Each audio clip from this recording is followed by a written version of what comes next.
ما أنزل إليك من ربك. السلام علیکم ورحمۃ اللہ وبرکاتہ۔ الحمد للہ والصلاة والسلام علی رسول اللہ وبعد۔ حضرات خواتین، یہ فقہ رمضان سیریز کا 11واں سیشن ہے، اور آج کا ٹاپک روزے کے آداب اور اس کی سنتیں ہیں۔ حضرات خواتین، گزشتہ سیشن میں ہم نے روزے کے چند آداب، اس کی سنتیں معلوم کی تھیں، تو آج کے سیشن میں انشاءاللہ اس ٹاپک کو ہم کور کرنے کی کوشش کریں گے۔ روزے کی آداب اور سنتوں میں سے ایک سنت یہ ہے کہ انسان افطاری میں جلدی کیا کرے اور بغیر کسی عذر کے افطاری کو مؤخر نہ کرے۔ اللہ کے رسول صلی اللہ علیہ وسلم نے ارشاد فرمایا، لا یزال الناس بخیر ما عجل الفطر۔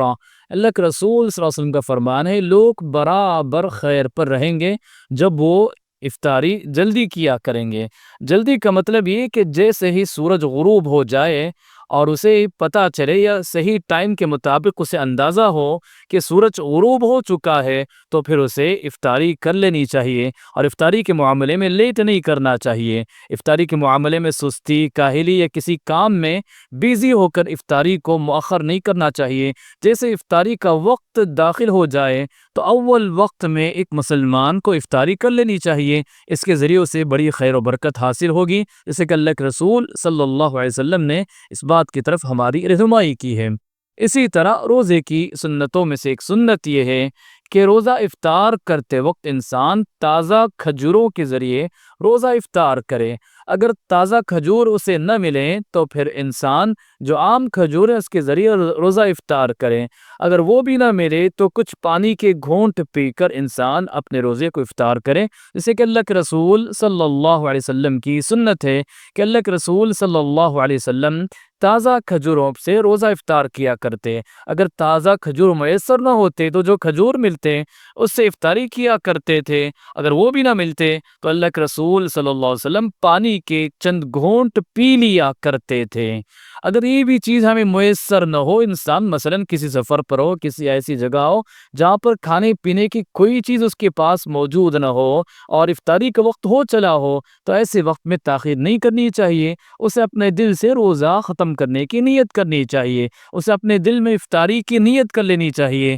اگر کھانے پینے کو کچھ بھی نہ ملے، اگر انسان صحیح وقت پر روزہ افطار کرنا چاہے تو افطاری کی نیت کر لے تو اس کا روزہ ختم ہو جاتا ہے اور اس کی افطاری ہو جاتی ہے۔ اسی طرح حضرات و خواتین، روزے کے آداب میں سے ایک ادب یہ ہے کہ انسان روزہ افطار کرتے وقت دعا کا اہتمام کرے۔ وہ دعا جو اللہ کے رسول صلی اللہ علیہ وسلم سے صحیح احادیث سے ثابت ہے، وہ یہ کہ انسان روزہ افطار کرتے وقت بسم اللہ پڑھے اور اپنے روزے کو افطار کرے، اور اس کے بعد یہ دعا پڑھے جو اللہ کے رسول صلی اللہ علیہ وسلم نے ہمیں سکھائی، ذهب الظمأ وابتلت العروق وثبت الاجر ان شاء اللہ۔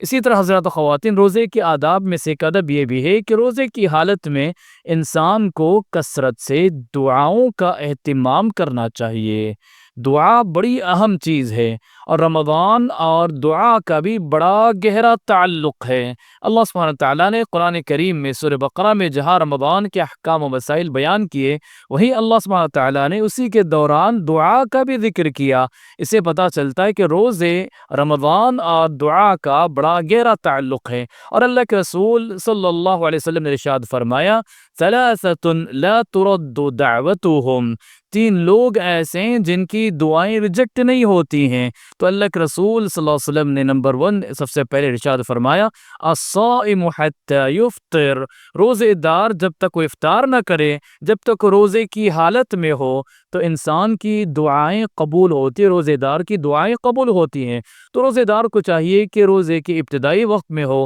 درمیانی وقت میں ہو، آخری وقت میں ہو، جیسے کیسے اسے وقت ملے اسے دعاؤں کا بڑا اہتمام کرنا چاہیے۔ اسی طرح حضرات و خواتین، روزے کی آداب اور روزے کی سنتوں میں سے یہ کہ انسان روزے کی حالت میں اپنے وقت کو ضائع نہ کرے، روزے کی حالت میں کثرت سے قرآن کریم کی تلاوت کرے، صدقہ و خیرات کرے، اور ہر عبادت، ہر نیکی جو انسان کر سکتا ہو ان تمام چیزوں کو روزے کی حالت میں اسے کرنا چاہیے، اور نیکی خیر کے معاملے میں اسے پیچھے نہیں رہنا چاہیے۔ دیکھیں حدیث میں آتا ہے اللہ کے رسول صلی اللہ علیہ وسلم رمضان المبارک کے مہینے میں کثرت سے قرآن کی تلاوت کیا کرتے تھے، جبریل امین علیہ السلام کو قرآن سنایا کرتے تھے۔ اسی طرح اللہ کے رسول صلی اللہ علیہ وسلم رمضان المبارک کے مہینے میں خصوصاً صدقہ و خیرات کا بھی بڑا اہتمام کیا کرتے۔ اس اللہ کے رسول صلی اللہ علیہ وسلم بہت سخی تھے، ہمیشہ اللہ کے راستے میں خرچ کرتے تھے، لیکن رمضان کے مہینے میں آپ کی سخاوت اور آپ کا صدقہ و خیرات کرنے میں بہت زیادہ اضافہ ہو جایا کرتا تھا۔ اسی طرح حضرات و خواتین، رمضان کے آداب یا روزے کے آداب میں سے ایک یہ بھی ہے، یا رمضان کے آداب میں سے ہے کہ انسان رمضان کی ہر رات تراویح اور قیام اللیل کا بھی اہتمام کرے اور اس میں غفلت و سستی نہ کرے۔ تراویح اور قیام اللیل میں انسان کھڑا رہے، اور جو کھڑنے میں جو بھی تکلیف ہوگی اس سے اللہ سے اس کے اجر و ثواب کی امید رکھے تو اللہ سبحانہ وتعالیٰ اس کے پچھلے گناہوں کو بخش دیتا ہے اور معاف کر دیتا ہے۔ خصوصاً رمضان کے آخری عشرے میں انسان کو بہت زیادہ ایکٹیو ہو کر اللہ کی عبادت کرنی چاہیے، جیسے کہ اللہ کے رسول صلی اللہ علیہ وسلم کا طریقہ، اللہ کے رسول صلی اللہ علیہ وسلم کی یہ سنت ہے۔ اسی طرح رمضان یا روزے کے آداب میں سے ایک ادب یہ بھی ہے کہ انسان رمضان المبارک کے مہینے میں اگر اللہ نے اسے مال و دولت دیا ہو، اللہ نے اسے وقت دیا ہو، توفیق دی ہو، تو ضرور عمرے کا اہتمام کرے، عمرے کا خیال کرے۔ اللہ کے رسول صلی اللہ علیہ وسلم نے حدیث میں ارشاد فرمایا کہ رمضان میں عمرہ کرنے کی بڑی فضیلت، اللہ کے رسول نے فرمایا عمرۃ فی رمضان تعدل حجۃ، کہ رمضان میں عمرہ کرنا حج کے برابر ہے۔ مطلب رمضان میں عمرہ کرنے کا بہت زیادہ اجر و ثواب ہے، اور اللہ نے کسی کو اس کی استطاعت، طاقت دی ہو تو اس اپرچونٹی کو اسے کبھی مس نہیں کرنا چاہیے۔ اسی طرح روزے کے ادب میں سے ایک ادب یہ کہ انسان جب روزے کی حالت میں ہو تو اسے اپنے روزے کا بڑا خیال کرنا چاہیے، اپنی زبان کی اسے حفاظت کرنی چاہیے، اپنے آنکھ کی اسے حفاظت کرنی چاہیے، اپنے کان کی اسے حفاظت کرنی چاہیے، اپنے دیگر اعضاء و جوارح کی اسے حفاظت کرنی چاہیے۔ اگر کوئی اسے گالی بھی دے، اگر کوئی اسے لڑنے بھی آ جائے تو اسے واپس گالی نہ دیا، اسے لڑنے کے لیے کھڑا نہ ہو، بلکہ اسے اپنے روزے کا خیال کرتے ہوئے کہنا چاہیے انی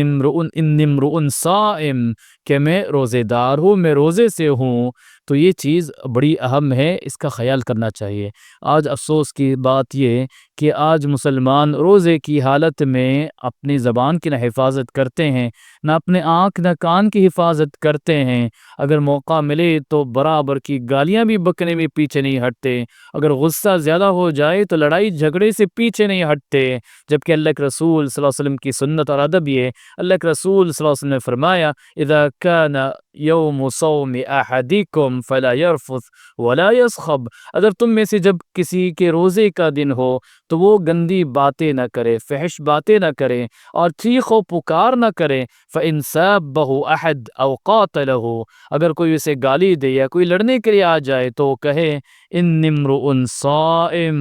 کہ میں روزے سے ہوں، آج میرا روزہ ہے۔ مطلب پیغام دینا ہوتا ہے کہ میں تمہارے گالی کا جواب دے نہیں سکتا، تمہارے لڑنے پر میں لڑنے آ نہیں سکتا، کیونکہ میں روزے سے ہوں۔ اور روزے کا ادب اور تقاضا یہ کہ انسان ایسی تمام چیزوں سے اپنے آپ کو دور رکھے۔ اللہ سبحانہ تعالیٰ سے دعا ہے کہ اللہ سبحانہ تعالیٰ ہمیں روزے کے آداب، اس کی سنتوں کا خیال کرتے ہوئے رمضان المبارک میں اچھے انداز میں ہمیں روزے رکھنے والا بنائے، ہمارے روزوں کو، نمازوں کو، قیام و سیام سب کو اللہ سبحانہ تعالیٰ قبول فرمائے، ہمیں صدقہ و خیرات کی توفیق دے، آمین۔ وآخر دعوانا ان الحمد للہ رب العالمین۔